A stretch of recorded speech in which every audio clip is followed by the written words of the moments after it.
second. Let me think. What code section? Hold on a second. And they get their code and they start going through it, or you give them the case. You've already photocopied the opinion. They're reading the highlighted portion because you highlighted their copy, right? You highlighted the portion of the copy. So they're reading it again. I think you're right, counsel. Let me correct my mistake. Objection successful. Objection successful. Okay. So here we go. In re EA. Here it comes. Big case. And look at it now. I mean, it's so, it's not very threatening. In re EA. Right now, when you print it off of Lexis, it's got blue in it. And like I said, it's not a very long case. And if you've read it, you get it. Now, I got to tell you that when I was introduced to In re EA, it didn't look anything like this at all. This is how I got introduced to In re EA. Okay, so In re EA came to me looking like this. And why did In re EA come to me looking like this? Go ahead, Ms. Burr. Because this is the best learning lesson for all of you. Okay, so, for a couple of years, I have made a beeline to the writ attorneys because I knew that they were the ones that had the finger on the pulse of their cases. And so over the years, when I was in a trial court, I'd ask the writ attorneys to send me the cases. When they come off hot off the presses, send them to me. And they did. They obliged, and they would bring them to me. And oftentimes they'd be on my chair like this. I'd come into the office, ooh, and I'd see it, and it'd say things like, yes, great read, take another look. And of course, I'm looking at it, trying to see what's really exciting about it, or, sad for parents. This time, it comes in like this, and I'm thinking to myself, ouch, well, who got hurt? Okay, so then I took another look at it, and I said to myself, well, it says affirm, so, whatever it was that the person who argued and sent it up to the Court of Appeal argued, they lost. I'm assuming that's what that means, the ouch part of it. And then I saw this part, not to be published in the official reports. So it's just something for me. It's something for me to look at. Okay, so then about a week later, not to be published in the official reports. Eventually, the affirm part just left my head. I didn't even worry about it. Okay, and then not to be published in the official reports. So, I didn't think anything of it. And then a week later, or maybe two, I hear that it's now the hot topic at the Wednesday weekly mahjong game with the judges over there where Sherry Sobel and Jackie Lewis are getting together. They used to be in courtrooms the way back when. They're not there anymore. And I'm like, what are they talking about this case? It's not even published. All right. So eventually, it came to my attention. That's me brushing it off. It came to my attention that it was more than just published, but in fact, it was a published opinion, and a published opinion was talking about me. Okay, it got so real at that moment that I had done something on the record that not only made it to the attention of Division 8, but made it to their attention in the worst way possible, and then published all across California for all to read. Okay, so here's the mistake. So let's go over it. Your Honor, this is not how I delivered it, I'm sure. This was 5 years ago, okay? Oh, now it's 8. All right. Your Honor, the father has heard the orders of the court. He is objecting to the suitable placement order of the child. He's objecting to the court order for parenting class, drug testing, individual counseling, and domestic violence counseling, as well as psychoevaluation, as it's unclear as to whether or not those services are being offered in the place of incarceration. He's also objecting to the court's order that has monitored visits only when released from his place of incarceration. Okay, that's the objection. Let me ask you guys. You guys play judge for a moment. What am I objecting to? Does anybody know what it is I'm objecting to? Any code section come to mind? or any language in the code that comes to mind? What was I even trying to do? Now you get from this part, he's incarcerated, okay? So this judge has just made dispositional orders, and I'm objecting to everything. So what I'm trying to say, but absolutely did not connect with the bench officer, was that there was a reasonable services issue. And somewhere in 361.5B, there's some language about when you're incarcerated and whether or not the programs are available, and the social worker needs to go and research to make sure that was what I was trying to say. But I did not say a single solitary thing to the judge. And in fact, I was just saying to myself, he should know. He's the judge. 361.5B, whatever. You know, the portion of it that talks about incarcerated parents. That's what I'm objecting to. And of course, the Court of Appeal got on that and said, yeah, had counsel gone on to say why it was an error, how to correct the error, then maybe he would have said more than just, thank you, because that's exactly what he said. And I remember it. He goes, thank you. And I said, well, you know, aren't you going to change it in my head? Aren't you going to change the order? No, he said thank you, and that's it. Okay, so this is what you do not do. You start with the objection, you say why it's an error, and you ask for what you want the court to do. Don't stop short at just the objection. Don't make the assumption that he knows what code section you're talking about. Don't make the assumption that just because you rose and said the objection, that he's going to reconsider. Like the case said, you have to get into a back and forth with the court. You have to have a back and forth, a discussion where he's actually, or he or she is actually reconsidering the decision that they made, and you are persuasive enough to get them to change their order. All right, moving on.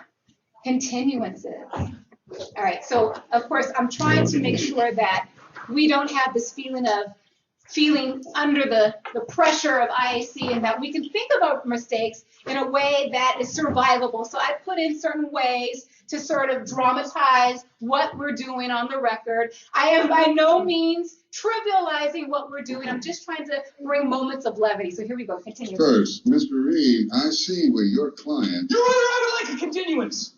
This case has already been delayed several times, Mr. Reed. I realize that, Your Honor, but I would really like a continuance. I'll have to hear good cause, counsel. What's the problem?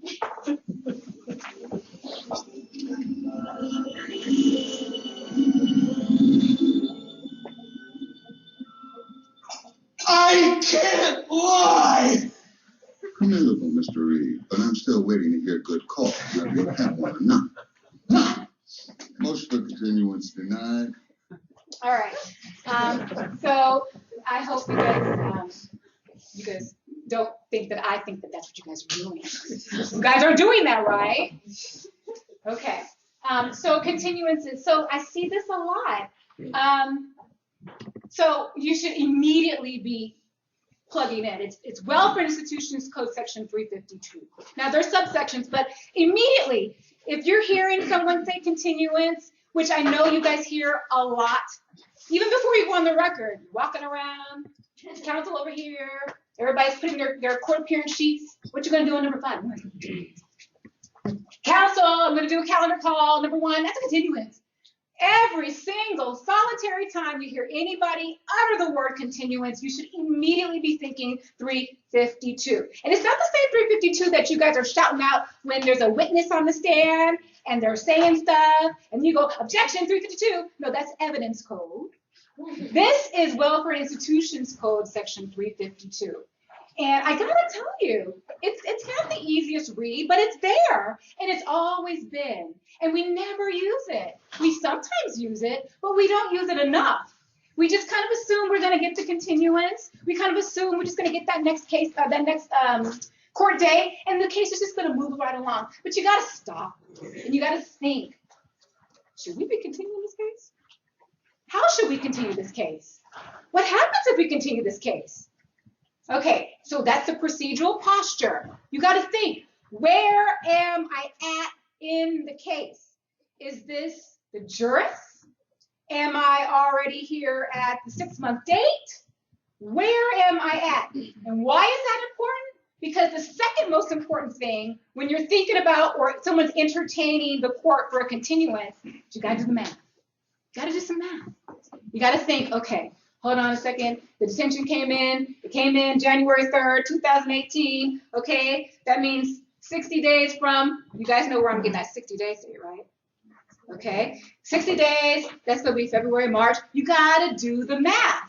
And then assuming that you guys are beyond the 60-day already, you got to be thinking about that 6-month date. Okay, January, February, March, April. You have to start doing the math. And sometimes people jot it down on the detention, right? They just put it in, like, I don't know, on the court appearance sheet. They do the math. A lot of attorneys that I started with did it, and every single time I got that attorney's file, I see it on the front, and I'd be like, what is he doing the math? Doing the math is essential, and I never see enough records where someone is actually doing the math. They're not doing it on the record, but they have the date already figured out. The 60th date is this, so we shouldn't go forward past this. The 6-month date is here. We shouldn't go back, or, Your Honor, the reason that we're going forward is, and that of course goes into, I'm starting to cite the 352. Now, the reason why I'm not teaching 352 is because I do want you guys to go to the code. I want you to read 352. Just drill it in there so that it just becomes rote. But at some point in time, you're going to be starting to bring up all the extra parts of 352 so that the court hits the brakes and doesn't necessarily continue the case or continues the case for a reasonable time. Moving on. Okay, submissions. Here we go to submission. Is there any chance of settlement in this case? I don't think so, Your Honor. My client has already offered Mrs. Cole $2.4 million, and Mr. Reed has made it abundantly clear he has no desire. Settle! Settle! I want to settle, Mr. Reed. You convinced me yesterday. I'm the victim here. I'm starved for affection. I'm driven into the arms of another man. Yeah, whatever. With the story you came up with, I don't think we can lose. I want to proceed. Mrs. Cole, don't understand. Mr. Reed, do we have a settlement? No! Okay, so the thing about this particular dramatization is that in settling your case, you are doing some sort of submission on something, okay? You are not going forward on the hearing. You're not making any requests that are different, maybe, from the recommendation. You're not putting any evidence in, maybe, that's different from what's already been filed from DCFS and their reports. Okay, so something about your settlement involves some sort of submission. Now, one of the things in particular that I want to just point out, so Jeff Carey's character, the reason why he does not want to go forward is that he's not prepared. And I will speak for myself when I say that I have felt unprepared at times, where I have so much going on, and I know that this case is on for a contest, and I kind of remember what I'm going to say, but I'm pretty overwhelmed. I've got a lot going on, and so perhaps I may turn to my client and say, is there a chance that you want to just submit on the recommendation or something like that? When you're submitting, you also need to stop and think. What exactly are you submitting on or submitting to? And are you being clear about that? Not necessarily, well, definitely with your client, but as it relates to what the trial court understands what you're doing, and then assuming that the ruling is not favorable, what the appellate court understands that your submission is about. Okay, so when you're submitting on the report, that I think should trigger for you guys. Do you guys, when you do your waiver of rights, okay, somewhere, you're doing it, you're scribbling, you're doing it fast, the court wants to call the case, you get to the part where it talks about admission/submission. I wish to, and then it says A, admit the allegations of the petition. B, submit the petition on the basis of the social worker or probation officer's report and other documents, if any. And then C, plead no contest. Okay, when you're checking box B, you are submitting on the report, Now, I almost think that some of you guys are thinking about, well, my bench officer, whenever I check the box, he won't let me check the box. He only wants a no contest plea. Or when I do check the box and turn in my waiver of rights, the whole thing is done, including, you know, the counts. The counts are already assumed to be found true. Let me just slow down. This document is simply just as to the evidence. The actual rulings and the findings that the judge makes as to the allegations, those are still up for grabs, but I digress. Let me just go back to here. So by submitting on a particular report or record, the parent agrees to the court's consideration of such information as the only evidence in the matter. The parent does not waive, for appellate purposes, his or her right to challenge the propriety of the court's order. And that's from In re Richard K. So just so that you know, the court still has to have enough evidence to find those allegations true. So maybe you guys want to mess around a little bit with the waiver of rights and perhaps maybe submit it and then be heard on the allegations. I don't know. Yeah, that's just something to think about. I know that's not how we generally do it in the courthouse, but you can, in fact, send it up to the Court of Appeal, even though your client has done one of these. If there is insufficient evidence, there is insufficient evidence, and the court will still look at it. Okay, recommendations. Okay, so this is completely different. When you are doing a submission on the recommendation, by doing so without introducing any evidence or offering any argument, the party waives the right to contest the juvenile court's disposition or whatever is on tap, whatever is being contested, right? So here's where you got to think it through. So how many times have we gone into court, the judge is going through all of the matters on the calendar, and basically, we're going to do number 8. I'm submitting. We're going to do number 10. Hold on. Second call. We're going to do number 11. Oh, I'm going to submit on that. You're just kind of saying submit, not necessarily being really specific about what exactly you're doing the submission on. And especially by the time he or she calls the case, you want to be super clear, because there will be times where there'll be a miscommunication. And the court may then assume that you're submitting on the recommendation, and that's where you want to object or do something to call the court's attention. No, I'm not doing that. I misunderstood, or we have a misunderstanding. I'm submitting on the reports. I want to be heard as to the order. So you don't want to go so fast to get these cases off the calendar that you aren't clear as to your bench officer and certainly on the record as to what you are submitting to. Oh, that's me making the wrong. Okay, closing arguments. So this portion of what you're doing when you're presenting on the record, it does not have the effect that the other portions of being on the record has on appellate review, because I think you've already heard from someone, a supervisor, a colleague, your judge. Closing argument is not evidence. It's just your opportunity to persuade the trial court to rule in your client's favor. I've seen records where the closing argument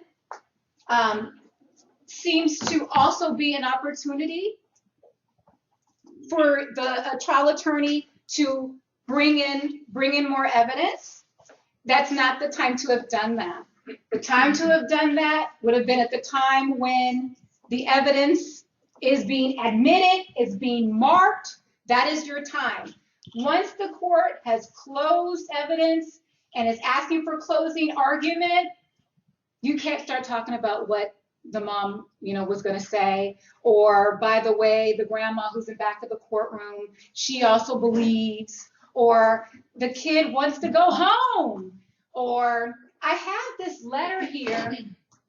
It says that she's five sessions short of a certificate of completion. If it is not marked and admitted, it is not part of the record. It cannot be part of your closing argument. The other thing about the closing argument is that you want to summarize the case and you want to tell a story. So before we go any further, let me just kind of show you how I like to think about closing arguments in my head. Power. Roll it out.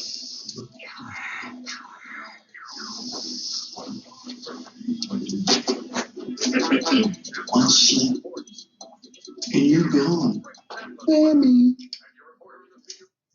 Okay, so that's how I know I feel when I'm about to do a closing argument. I want to make sure that I've got all the facts in my head, that they're all synthesized and summarized. I want to make sure that I'm going to address the legal authority that governs the court's decision. I want to make sure that I address not only the great facts that are either in the social worker's reports, but perhaps came through in evidence when I put a witness on the stand. And then here's the other thing that I want to encourage you guys to do when you're on the record. Talk about the bad facts. Because I don't know how many times, eventually, when the court does rule, the court starts to talk about all of those bad facts. And that could have been an opportunity for you to marshal those facts in a way so that the court doesn't feel like they got it. That's the one thing you didn't mention, and it's the one thing that's going to make their decision. If you get those bad facts first and start distinguishing them or start pointing other parts of the record out as to why those bad facts shouldn't be the reason why the court ruled against your client, then you have an opportunity to really have a dog in the fight. The other thing about closing arguments that I often see is when you're citing the case. Sometimes I see things like, Your Honor, I'm asking for the court to make a no reasonable service finding under Elizabeth R. And had the court or had the social worker called the client or had the social worker visited the client in the jail, then this would have been different. So with the reasonable services argument, first of all, just citing to the name of the case isn't enough. Let's assume that the court just does not know Elizabeth R.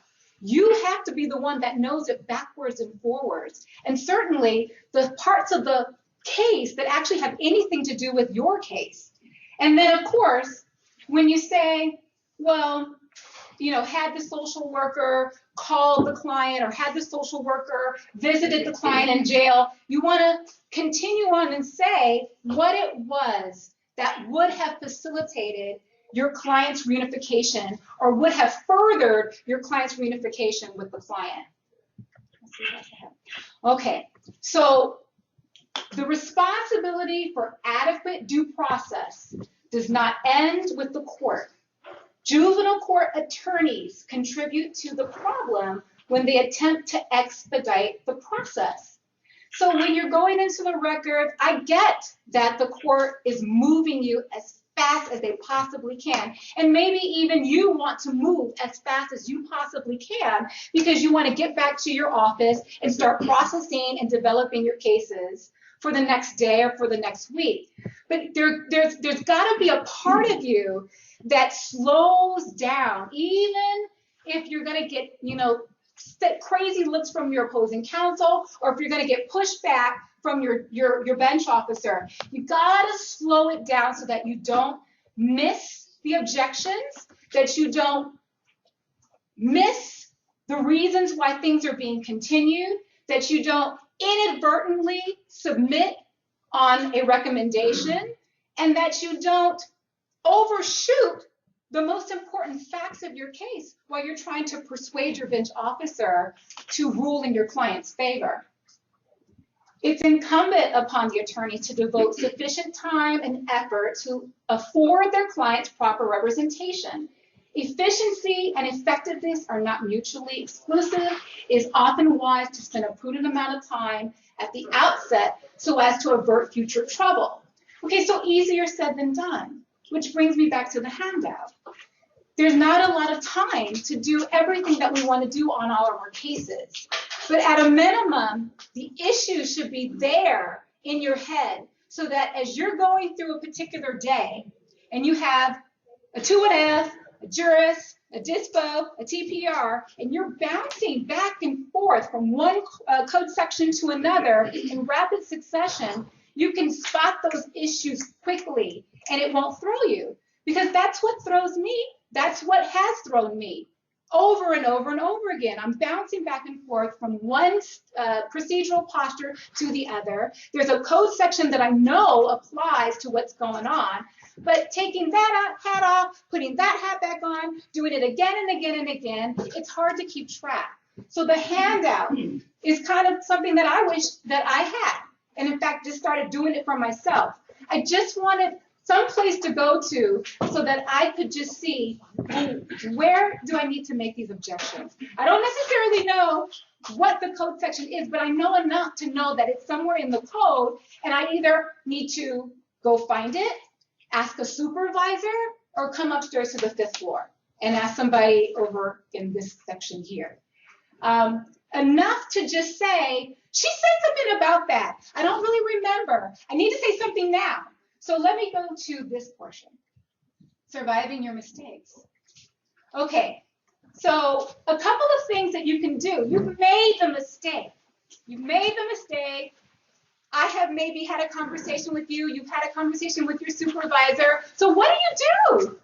Okay, one thing that you can do.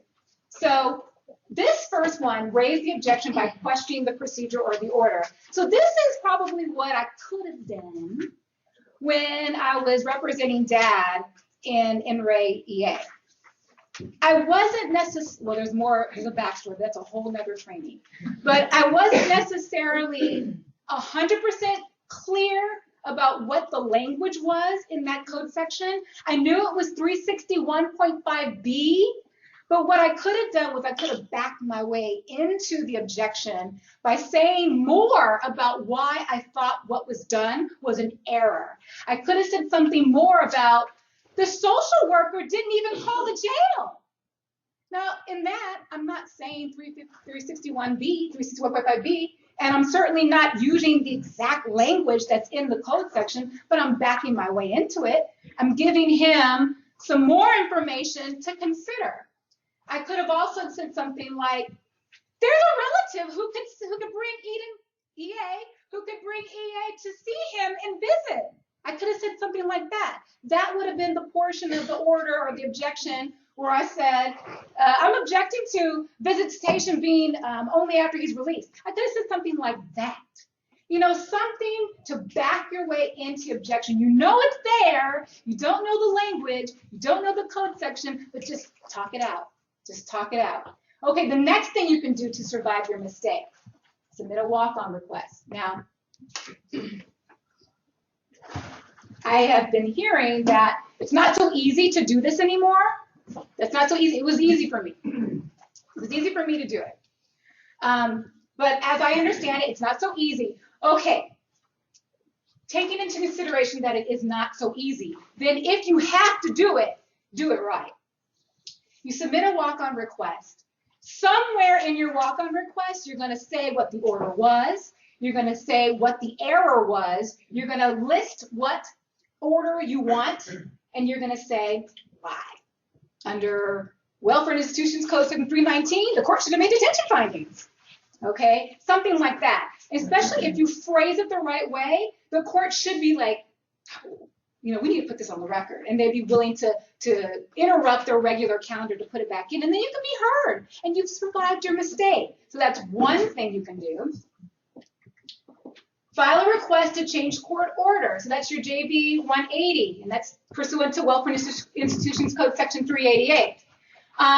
Depending on how the order was made, what new evidence you had to present to the court, you could probably survive a mistake by filing a 388. Now, if nothing more, a 388 has to be filed, and it makes it into the record. So even if the court summarily dismisses it or denies it or does some kind of something that wasn't exactly what you wanted, it's in the record. And perhaps if it has to go to appellate review, somebody can do something with it. It's got to be real juicy, point something out. He did something here. There was new evidence here. I'm asking for this. This happened. Some way, somehow, to kind of go back and say, this was an error. I'm trying to correct it. The court didn't want to. I did my best. It's in the record. Okay, this one, if it's heard by a referee or commissioner, can you maybe do a rehearing on it? I don't know. Is there a reason why you couldn't do a rehearing? You didn't win. You messed up. It happens to be in front of a referee or commissioner. File a rehearing. Do it all over again. How many days? Oh, Lord. 10. Huh? 10. I'm not teaching the word code today. I'm sorry.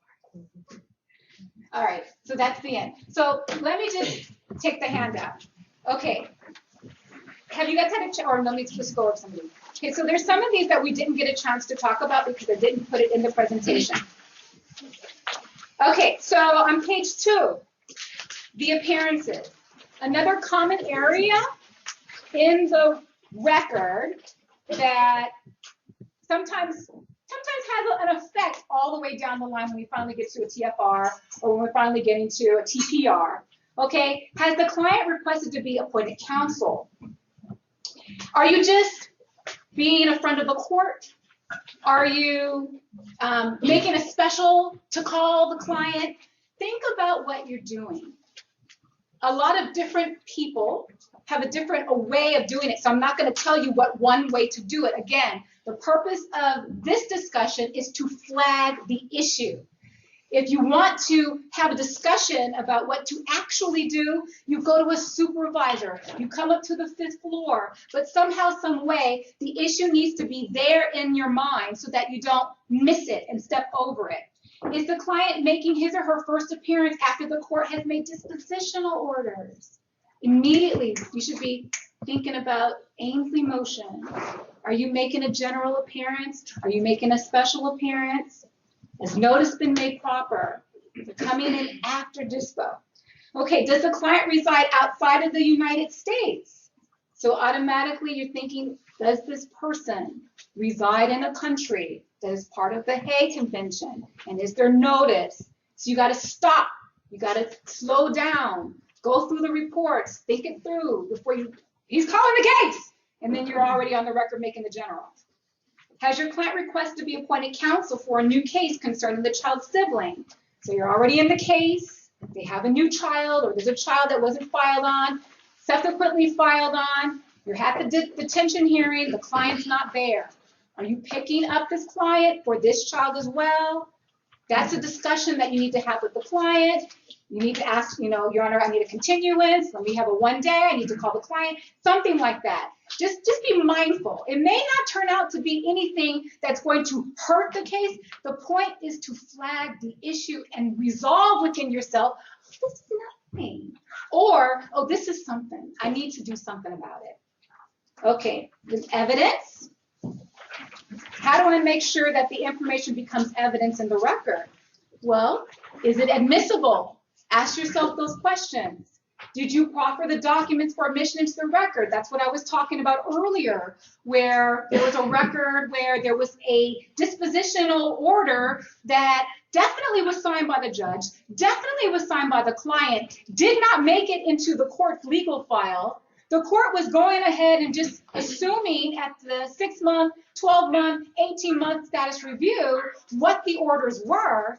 Counsel then raises it. I have a copy, and starts just reading it, but never actually admits it, never marks it. So you gotta do that. Did you present? Yes. What happens when you want to do a writ and you haven't admitted that evidence? So many times we are going through the record to determine whether or not we're going to file the writ. I'll see that the petitioner's evidence is always there. Petitioner's 1, 2, 3, 4. Not only does the counsel make sure that there's an exhibit list, but then you hear the court knock them out. Then somewhere along the line, it switches over to the parent's case in chief, and the parent says that there is, a certificate of completion. He's finished drug treatment. So I don't know why this recommendation is. Do you have the actual certificate of completion? Are you just holding it in your hand and just kind of showing the court? Or are you actually saying, I'd like to mark this as Mother's A. I'd like to now admit it into evidence. I've made photocopies and it's been passed out to all counsel. When I get a record where there is discussion about a certificate of completion, or not even a discussion, but just a statement, she's finished. And I go through the record and I don't see anything like that, there's nothing that I can do. It's not in the record. It's not evidence. It wasn't something that the court read and considered. And you guys know that phrasing, right? After everything is done, you finish with closing arguments, court read and considered. Court read and considered, everything following court read and considered is the record. And if the court didn't read or consider your document that you're waiving or speaking of in your closing, it's not evidence. It's not evidence. So there's nothing that I can do to point the Court of Appeals' attention to the document because it wasn't officially marked or admitted as evidence. It was just spoken about. So it wasn't read and considered. Okay, same thing with the witness's sworn testimony. A lot of statements about what someone would say or what somebody said. It's not in a report. It's definitely not somebody who was sworn in, questioned, cross-examined, and it came out. It was just something that, you understood because you talked about it outside and you understand it. So when you're doing your closing argument, you're saying, oh, well, the grandma will let them live there. It's not enough. It's got to be in the record, and the way to get that kind of statement in is to actually put the witness on the stand. Okay, and then here's the other one. I don't see a lot of this, recordings, photographs, and social media posts. So that's real fun. I don't know how many times we get a chance to do all of that. But there's, certain rules to actually authenticate it, make sure that it gets in the record. It takes some time. I'm not going to say that it's the easiest thing to get in because you have to do one more step in your research and making sure that it gets in the record properly. But I mean, how many times do we say, well, there's a text message here. It's on the client's phone. Hold on one second. And you're trying to retrieve it. And here, listen. It's not going to work. You got to find a way to get all of this new evidence, the most frequently, reported on evidence where you get the social media posts and the text messages and all that kind of stuff. You got to find a way to get that in the record properly. Now, assuming that the court kind of lets you slide on authenticating all that evidence, good, it's in. Nobody objects to it, great, it's in. But I see certain attorneys struggling because they know they have some real good evidence, but not sure how to move it into evidence and make it part of the record. So then I'm reading it and it's in the closing. Great, it's in the closing. I can't do much with it. Okay, last but not least, what is your view on us objecting to social media or photographs in the department's reports as they submit as attachments? I object whenever you think you need to object. Whether or not you are successful in that objection is for the judge. That's for the judge. Your role as the trial attorney is to raise those issues. That's what you're doing. And that's the whole thing about, feeling like IAC is on you. You don't have to feel like IAC is on you. You're an attorney.